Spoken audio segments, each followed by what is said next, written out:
Macarons. Notoriously difficult to make, but today you, and mostly me, will prevail against them. You might be asking, why are we doing this? You see, I have a history with these so-called macarons, as the French would say. When I was in the 5th grade, I saw them on TV, and I was like, I want to make that. Because of course I did. Macarons are like if Coco Melon became food. So I did what any aspiring baker child of my at the time age would do, and I asked my parents for the ingredients, and I got to work. I labored long and hard over the mixing bowl, and quite frankly, I put my blood, sweat, and tears into making those macarons, which I probably shouldn't have done, because as I've come to learn, that's unsanitary. But when I finished the batter, I was proud of it. I piped it onto the baking sheet. That's when it started to go wrong. It's supposed to look like this. Not like that. But like, you know what? Maybe it was one of those things where it evolved after you put it in the oven, like a Pokemon or something. I was in 5th grade, I don't know. It was gonna sort itself out. So I put it in the oven, and I waited with bated breath until finally they were massacred.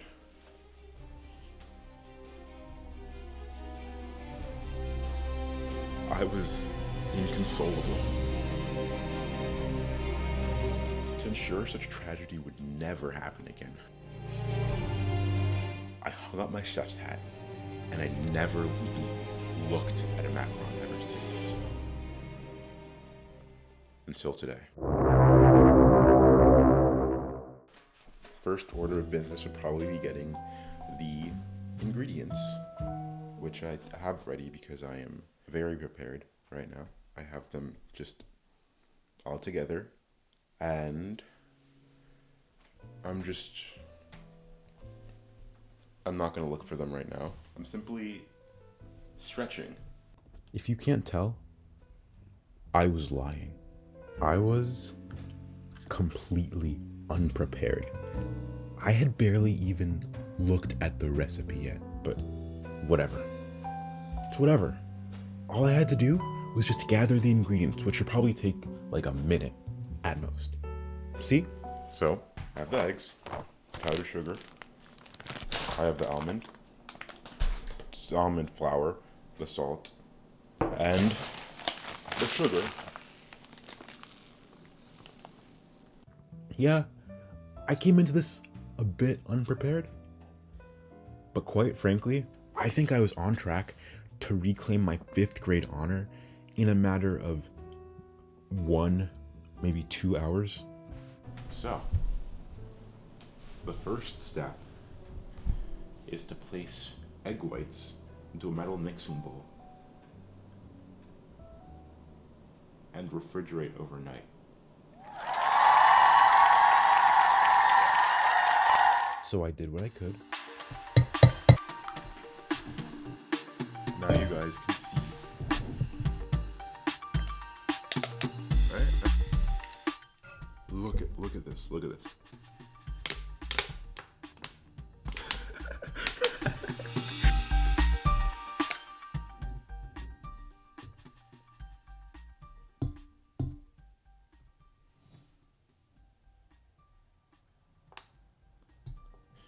And then I left it in the fridge overnight. So I'm back. It is the next day. Let's get down to the brass tacks. So, the egg whites have been refrigerated. So they're supposed to be at room temperature, but they're not. They're at refrigerator temperature right now. So I'll move on to step 2, which is preheating the oven to 280 degrees Fahrenheit. You guys want to see me preheating the oven to 280 degrees? It's gonna be intense. Watch carefully, because you might.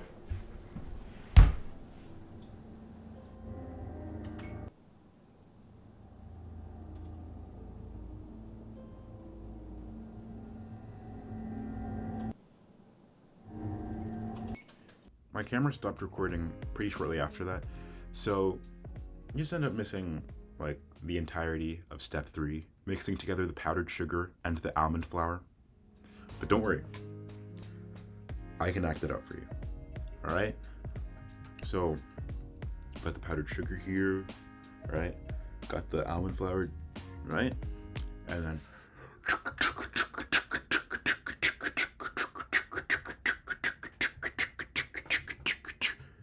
all right. And then you also missed the beginning of step 4, which was me turning the sugar into blended up sugar and then mixing that into the egg whites and starting the whisking process. And I'm just gonna say now, you're in for a treat because I have the best egg whisking impression that you've ever seen. I get so many compliments for it. It's not even funny. All right. Let me get a character.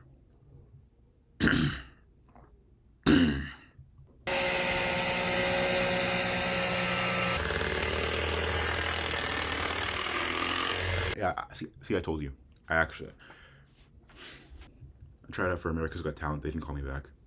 I didn't get to show you like the egg whites, but I think it's looking pretty okay. Hopefully.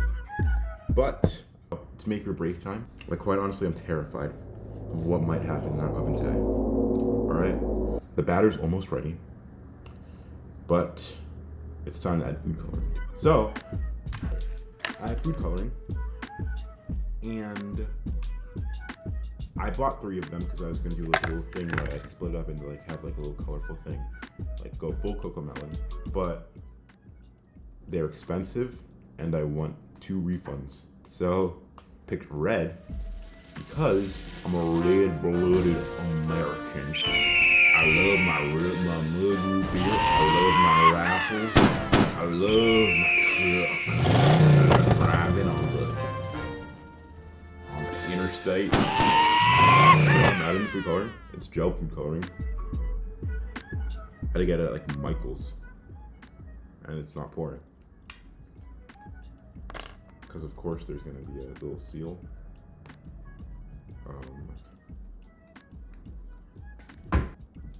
You know what?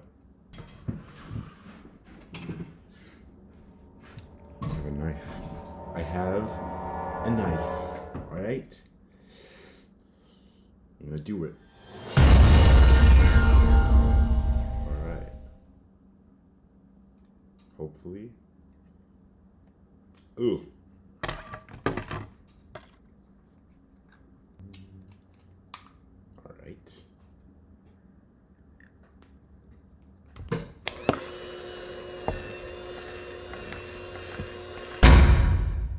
Alright, so I'm supposed to pipe them into a pastry bag.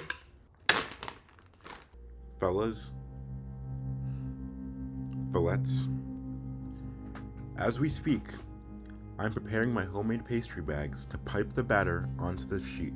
If I've messed up at any time during this process, it's very likely that it'll show up on that baking sheet before I even get the chance to open the oven. At times like this, it's really easy to feel anxiousness and worry, but I'm very confident that I've learned and grown in these past 8 years. I've become more skilled.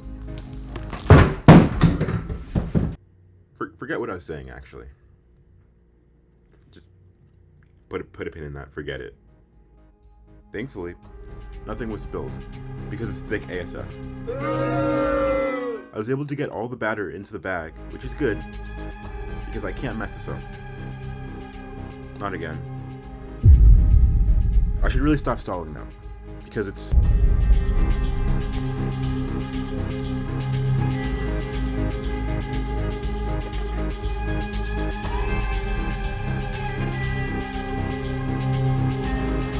No! So I can still save it. Not even halfway through piping the shells, and things aren't looking good. This is what it ended up looking like, and then this is what I could fix with a spoon. And this is what it's supposed to look like. Notice how they're the same size and, circular? All of them? Notice how it doesn't have macaron dribble like mine does. As I said, things are not looking good. You know what though?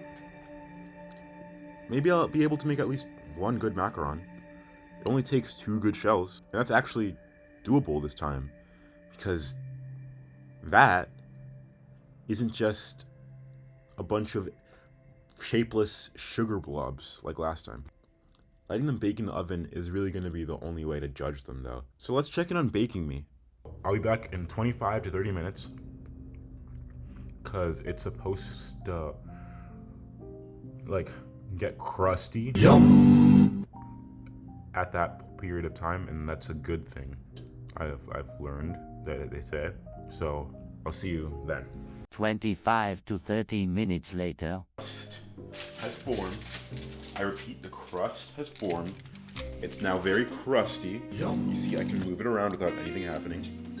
It's not shifting at all. So I'm gonna put it in the oven, and I will get back to you. So it's about to beep,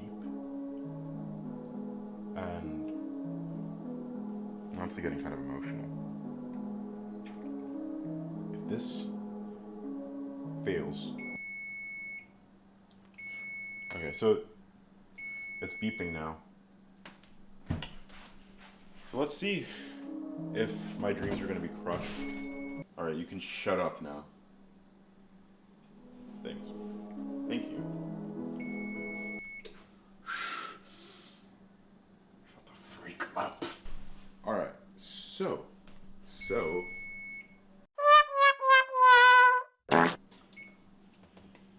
Now the test is to see if I can actually get them off of the baking sheet.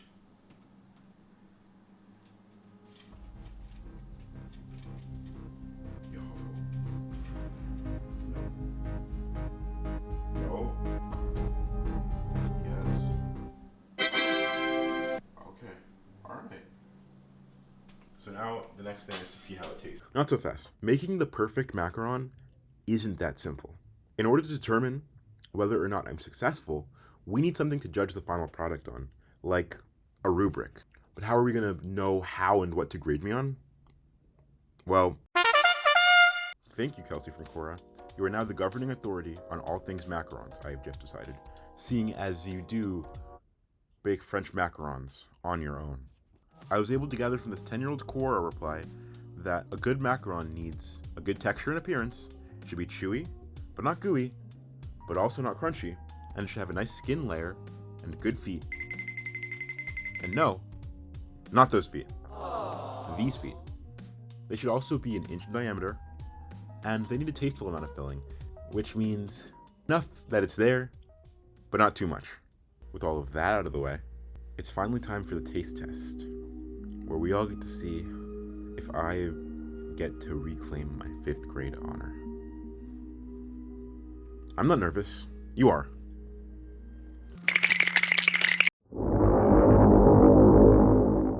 Alright, this is the moment of truth. That's the moment of truth. So, one thing I know you're supposed to have are like little beets. Like, see that on the bottom?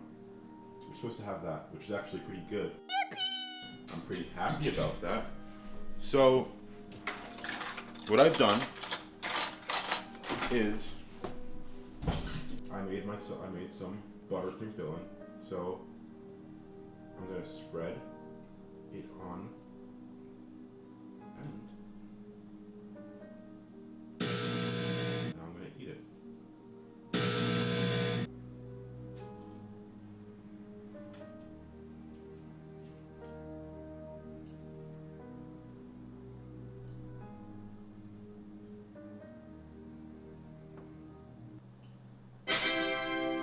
Whoa, whoa, whoa.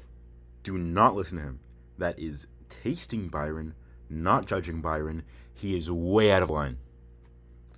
But, did we succeed in making the perfect macarons? Well, let's finish grading the rubric that we made. So, the texture was good, but appearance-wise, almost all of them looked more lumpy than circular. So, diameter-wise, no. They ended up being like 2 to 2.5 inches, which is more than double what they're supposed to be.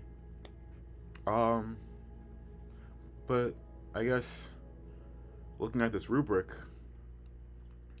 I guess it's pretty clear and obvious that yes, we did make the perfect macaron.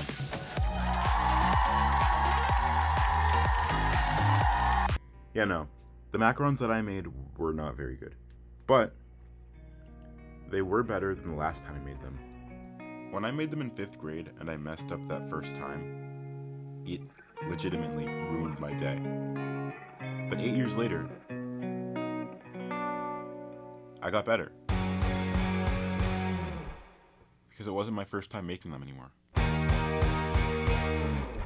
When you're doing something for the first time, it probably won't be perfect. But that's okay, because now you know more for next time.